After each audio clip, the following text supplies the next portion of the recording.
Tick tick টক টক ঘড়ির কাঁটার দিকে তাকিয়ে প্লেয়ারদের বুক করছে ধক ধক। গুনে গুনে আর মাত্র 6টি দিন, তারপরই জানা যাবে কার স্থান হচ্ছে কোথায়। টাকা ভর্তি ব্যাগ নিয়ে সৌদির টিকিট কেটে ফেলেছেন ফ্র্যাঞ্চাইজিরা। এখন প্রশ্ন হচ্ছে টাকার পরিমাণটা কার কত এবং কোন প্লেয়াররা নিলামে থাকবেন হট ফেভারিট, যাদের জন্য টাকা ঢালতে ফ্র্যাঞ্চাইজি মালিকরা কিপটেমি করবে না এক বিন্দুও। এবারের আইপিএল নিলামে সবার আগে তোলা হবে 12 জন খেলোয়াড়, যাদের ভাগ করা হয়েছে দুটি সেটে, মার্কি সেট 1 এবং মার্কি সেট 2।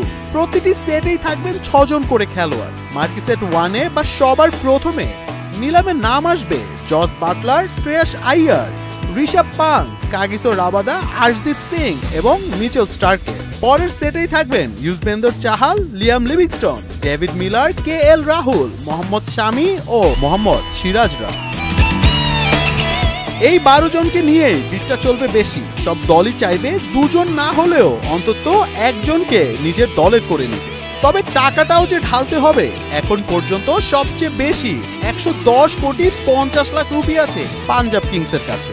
লখনৌ ও গুজরাতের আছে 69 কোটি, আরসিবির 83, দিল্লির 73, তাছাড়া চেন্নাইয়ের 55, কলকাতার 51 এবং হায়দ্রাবাদ ও মুম্বাইয়ের আছে 45 কোটি করে। সবচেয়ে কম আছে রাজস্থান রয়্যালসের 41 কোটি রুপি।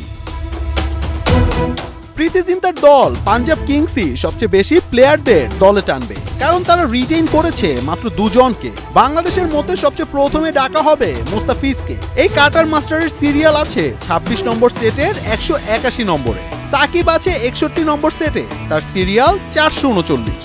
এবারের আইপিএলে 1 থেকে 116 নম্বর সিরিয়ালের প্লেয়ারদের ধারাবাহিকভাবে ডাকা হবে। 117 নম্বর সিরিয়াল থেকে এক্সেলেটেড প্রসেসে নিলামে তোলা হবে। টাইগারদের নিতে ফ্র্যাঞ্চাইজিগুলো কতটা আগ্রহী হবে তাই এখন দেখার বিষয়।